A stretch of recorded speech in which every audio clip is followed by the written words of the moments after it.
بالله من الشيطان الرجيم بسم الله الرحمن الرحيم وقاتلوهم حتى لا تكون فتنة ويكون الدين لله فإن انتهوا فلا عدوان إلا على الظالمين الشهر الحرام بالشهر الحرام والحرمات قصاص فمن اعتدى عليكم فاعتدوا عليه بمثل ما اعتدى عليكم واتقوا الله واعلموا أن الله مع المتقين وأنفقوا في سبيل الله ولا تلقوا بأيديكم إلى التهلكة وأحسنوا إن الله يحب المحسنين وقاتلوهم اور ان سے لڑو حتی یہاں تک کہ لا تکون نہ باقی رہے فتنۃ فتنہ ویکون الدین اور ہو جائے عبادت للہ ساری کی ساری صرف اللہ کے لیے فَإِنِ انْتَهَوْا پس اگر وہ رک جائیں فَلَا عُدْوَانَ پس نہیں ہے سختی إِلَّا عَلَى الظَّالِمِينَ مگر ظالموں پر. اچھا جی، ترجمہ ہم نے کر لیا. فرمایا کہ ان سے لڑو یہاں تک کہ فتنہ ختم ہو جائے. آپ کو میں پہلے پڑھا چکا کہ فتنے سے کیا مراد ہے؟ شرک اس دنیا سے ختم ہو جائے. وَيَكُونَ الدِّينُ كُلُّهُ لِلَّهِ کہ دین اور عبادت جو ہے وہ ساری کی ساری صرف ایک اللہ کی ہو جائے، اس کے علاوہ کسی کی عبادت نہ رہے. جب تک کہ ساری دنیا، اس آیت سے یہی معلوم ہو رہا ہے کہ جب تک کہ ساری دنیا صرف اللہ کی وحدانیت کا اقرار نہ کر لے، اس وقت تک کیا کرو؟ لڑتے رہو. حالانکہ ہم نے اصول پڑھے ہیں، جہاد کا اصول یہ ہے کہ 3 شرائط ہیں. پہلا، جب ان کے سامنے جائیں، غیر مسلموں کے سامنے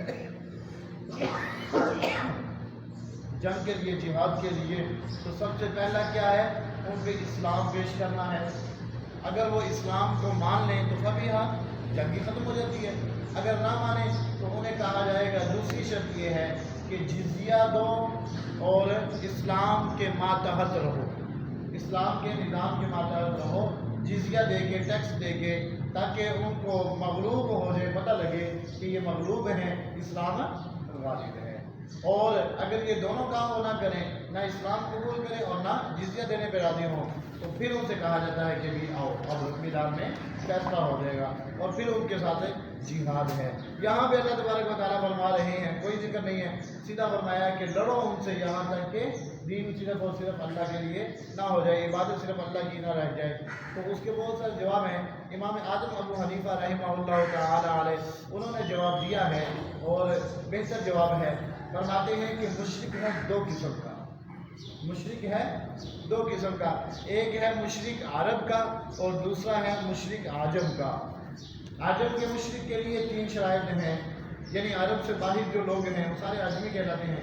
ان کے لیے وہی 3 شرائط ہیں کہ یا تو اسلام قبول کرو، یا جزیہ دو، اور یا پھر لڑائی کے لیے تیار ہو جاؤ.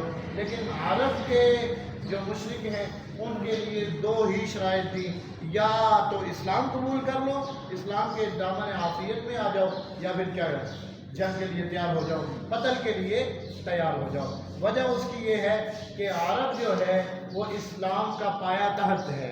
یوں کہہ لے کہ اسلام کا دارالخلافہ ہے، مرکز ہے اسلام کا. تو جو مرکز ہے اس میں کوئی اور دین برداشت نہیں کیا جائے گا، لہذا اس لیے فرمایا. اور یہ آیت جو ہے یہ عرب کے متعلق ہے. اور چونکہ جا رہے ہیں، میں نے کل بتایا تھا کہ عمرہ کرنے جا رہے ہیں مکہ، تو اس لیے یہ آیت نازل ہوئی. فرمایا کہ اگر وہ لڑائی کریں تو پھر ان سے لڑو اور خوب لڑو، اتنا لڑو کہ کوئی مشرک جو ہے وہ عرب کی زمین پہ باقی نہیں رہنا چاہیے.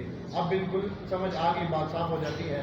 وَيَكُونَ الدِّينُ لِلَّهِ اور دین سارے کا سارا، یعنی عبادت سارے کی سارے وہ کس کی ہو جائے؟ صرف اللہ کے لیے ہو جائے. وَحِدُهُ لا یعبدوا سواہ، اللہ کے علاوہ کسی کی عبادت نہ کی جائے۔ فإن انتہوا، بس اگر وہ رک جائیں، کس سے رک جائیں؟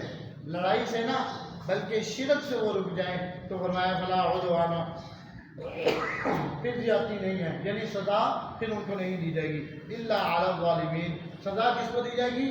ظالموں کو دی جائے گی، اور وہ اسلام کو قبول کر کے شرک کو چھوڑ کے کس میں آگے ہیں؟ ظالم نہیں رہے اب، لہٰذا ان کو یہ سزا نہیں دی جائے گی۔ آگے اللہ تبارک و تعالیٰ فرماتے ہیں کہ